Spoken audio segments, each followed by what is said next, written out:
Hello, everyone, and welcome back to English for Everyone podcast. I'm Rachel. And I'm Joey. We are so happy to have you with us today. Today, we are going to explore the world of modern living.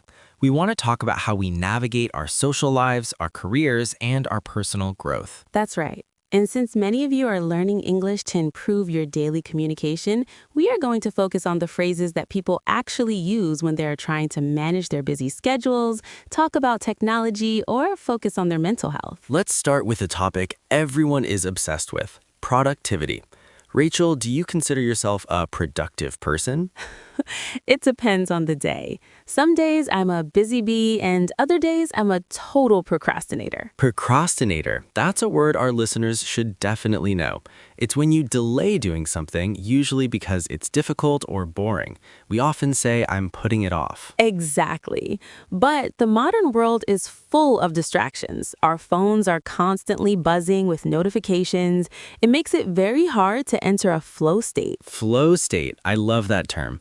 It's when you are so focused on what you are doing that you lose track of time.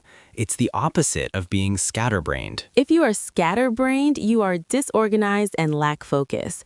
To fight this, many people use time blocking. They set aside specific hours for specific tasks. That's a great hack. A hack is a clever tip or technique to make a task easier. But even with all the hacks in the world, we often face the expectation versus reality gap. We plan to do 10 things, but we only do 2. And that's okay. We have to be kind to ourselves. In the world of careers, there is so much pressure to get ahead. Get ahead means to be successful or to move forward in your career.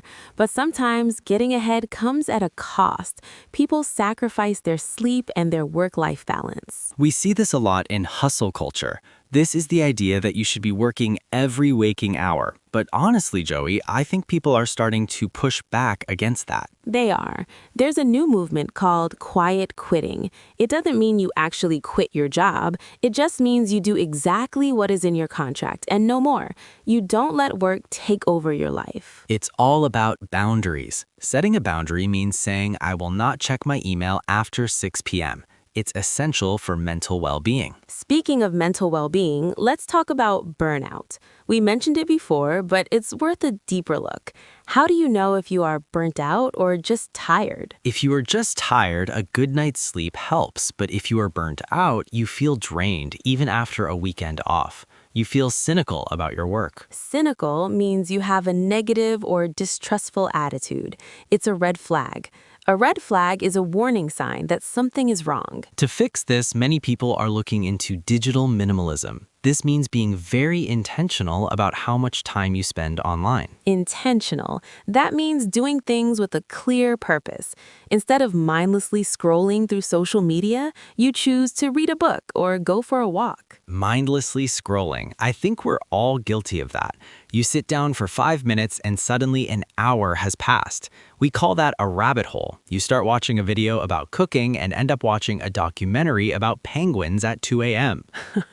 The internet is the ultimate rabbit hole, but technology isn't all bad.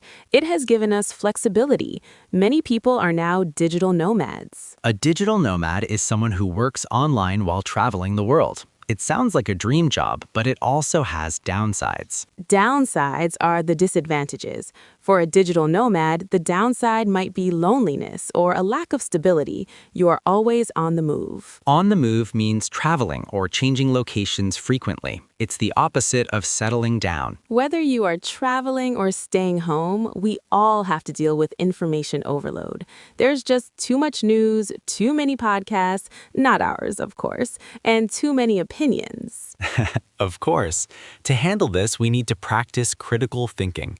We shouldn't just take things at face value. At face value means accepting something exactly as it appears without questioning it.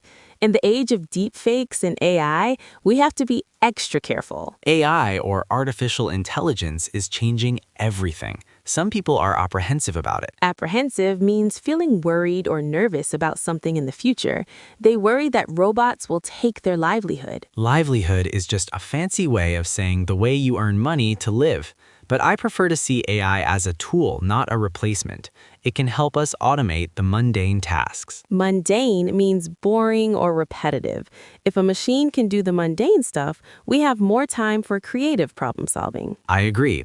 Let's shift gears and look at our vocabulary for this section. We have some powerful words here. Let's do it. Procrastinator, a person who delays or puts off tasks. Distractions, things that prevent you from giving your full attention to something. Flow state, a state of total immersion and focus in an activity. Scatterbrained, disorganized and unable to concentrate. Hack, a clever solution or shortcut. Hustle culture, a lifestyle that prioritizes constant work. Quiet quitting, doing the minimum required at a job to maintain work-life balance. Drained, completely lacking in energy, exhausted. Cynical, distrustful of human sincerity or integrity. Red flag, a sign of danger or a warning. Digital minimalism, using technology in a focused, intentional way. Mindlessly scrolling, spending time on social media without a specific goal. Rabbit hole, a complex or bizarre situation or topic that is easy to get lost in. Digital nomad,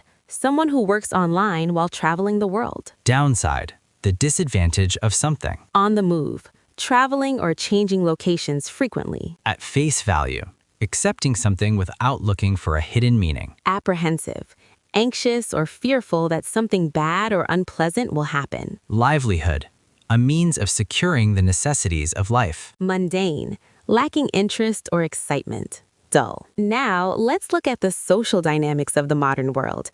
How do we make friends as adults? It's much harder than it was in school.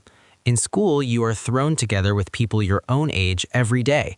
As an adult, you have to make an effort. Make an effort means to try hard. You might join a networking group or a hobby club, but even then, there's the awkward phase. Oh, the awkward phase. That's when you've met someone a few times, but you're not sure if you are on a first-name basis yet. On a first-name basis means you are friendly enough to use their first name rather than a formal title.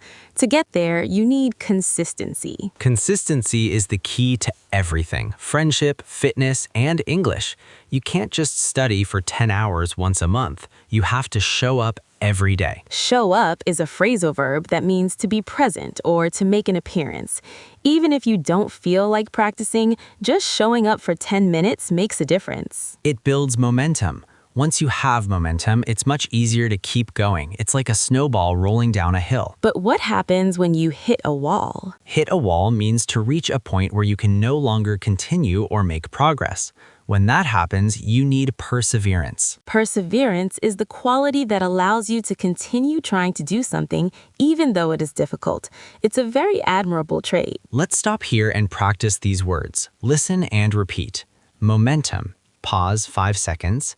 Example, once we started selling the product, we gained a lot of momentum. Perseverance. Pause 5 seconds.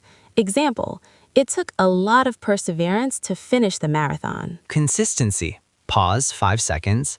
Example, consistency is more important than intensity when learning a language. Awkward. Pause 5 seconds. Example, there was an awkward silence when nobody laughed at his joke. Admirable. Pause 5 seconds.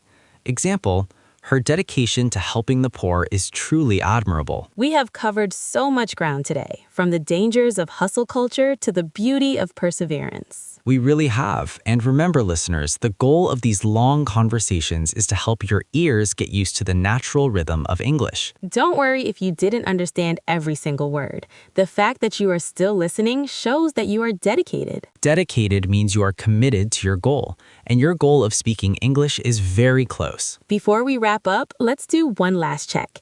Did you write down your favorite new word from today? We hope you did. This journey of learning is just like life. There will be some bumps in the road, but the destination is worth it. Use this bridge to explore the world. We are always here to help you. Don't forget to like, subscribe, and tell us in the comments, what is one goal you are working toward right now? We love reading your goals. They inspire us. Until next time, keep practicing and stay positive. See you soon. Bye-bye. Goodbye.